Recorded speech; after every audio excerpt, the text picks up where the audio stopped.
Cabinet లోపల చర్చ చేసి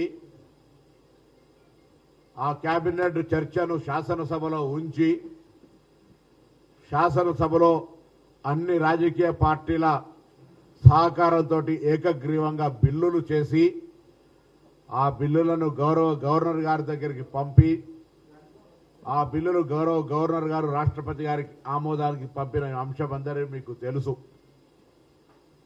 ఈ సందర్భంగా రాష్ట్రపతి గారు ఆమోదించాలని ఢిల్లీకి వెళ్లి కూడా దేశం మొత్తం మీద ఉన్నటువంటి అన్ని రాజకీయ పార్టీల ఎంపీలతో 2 దఫాలుగా కేంద్ర ప్రభుత్వానికి గౌరవ రాష్ట్రపతి గారికి తెలిసే విధంగా కార్యక్రమం తీసుకున్నాం.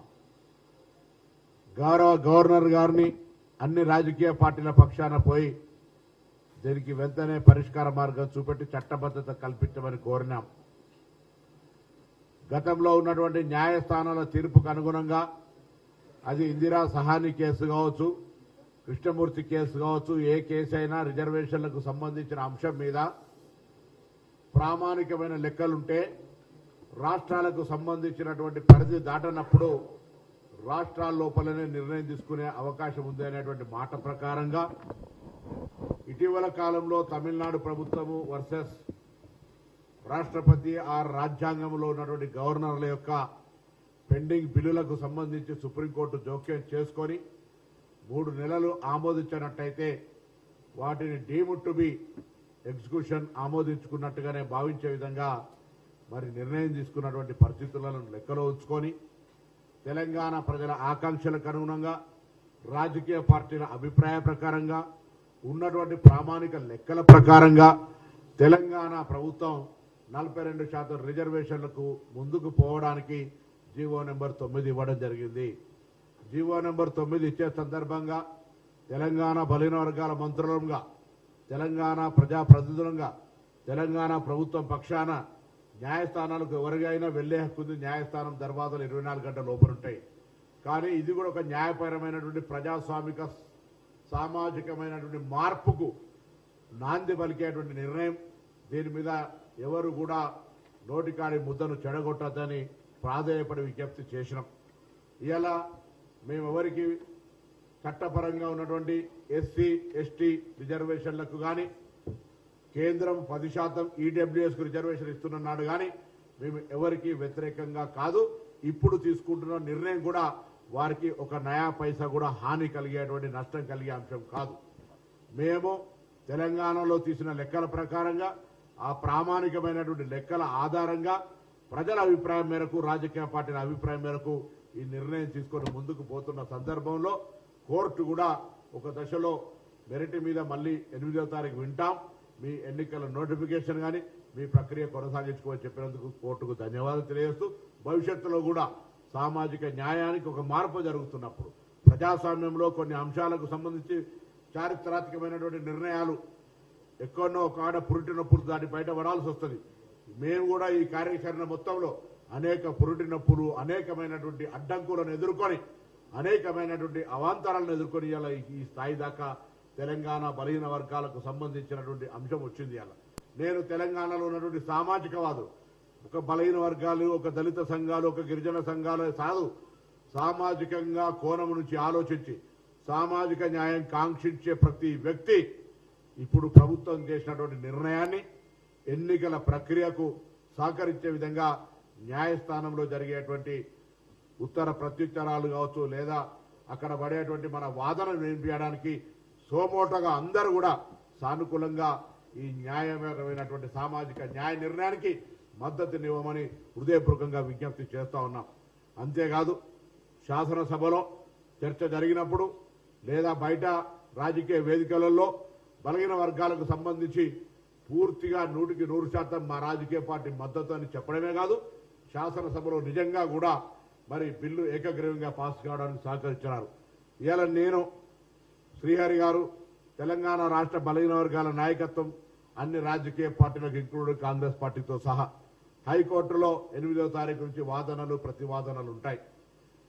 నేను ఆ రోజు కూడా శాసనసభలో బిల్ పాస్ అయ్యేటప్పుడు మూడ్ ఆఫ్ ది హౌస్ అనేటువంటిది చాలా ప్రతిబింబిస్తుంది.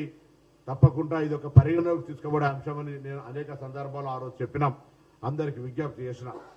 ఏకాభిప్రాయంతో జరిగిన బిల్లుకు సంబంధించి శాసనసభ ప్రొసీడింగ్స్ ఉన్నాయి.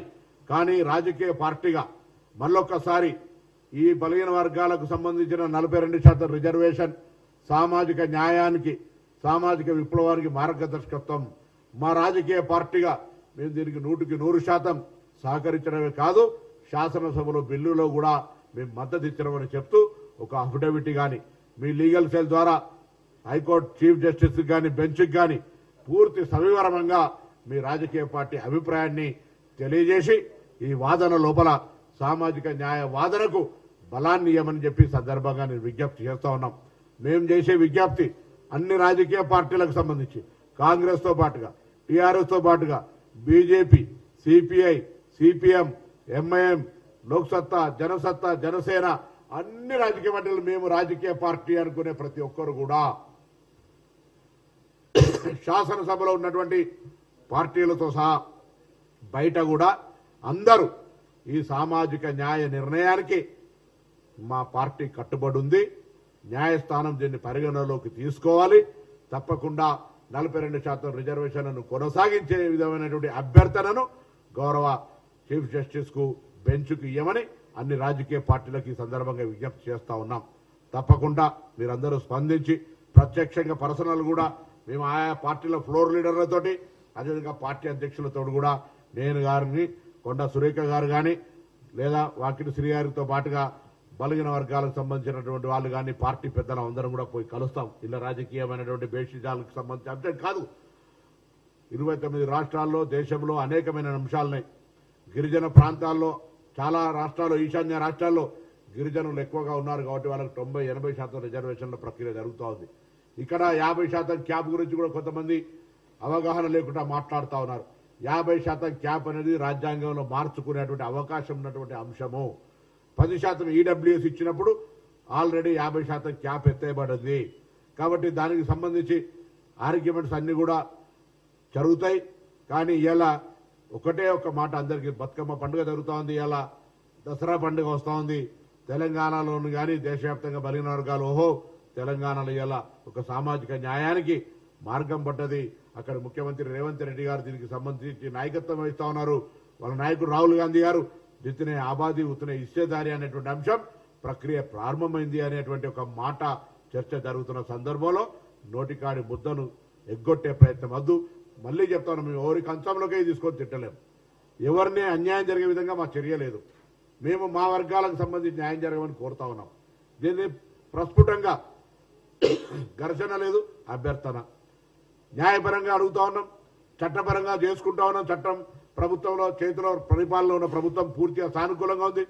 ప్రతిపక్షాలు కూడా మాటలకు శాసనసభలో అన్ని రకాలుగా మద్దతు ఇచ్చారు. కాబట్టి ఈ కార్యక్రమం చేయడం ద్వారా మాకు లాభం జరుగుతుందనే మాట మనం చేస్తా ఉన్నాం. మరి 9వ తారీఖు నుంచి నామినేషన్ స్టార్ట్ అవుతాయి. తప్పకుండా ఆర్గ్యుమెంట్స్ మా తరఫున కూడా ప్రభుత్వం తీసుకున్న స్టాండ్ అమలు కావడానికి మా అడ్వకేట్ జనరల్ గారు, న్యాయవాద బృందం, అదేవిధంగా సామాజిక న్యాయాన్ని ఆకాంక్షించే వాళ్ళంతా కూడా ఇది కొనసాగింపుగా కోర్టును అభ్యర్థి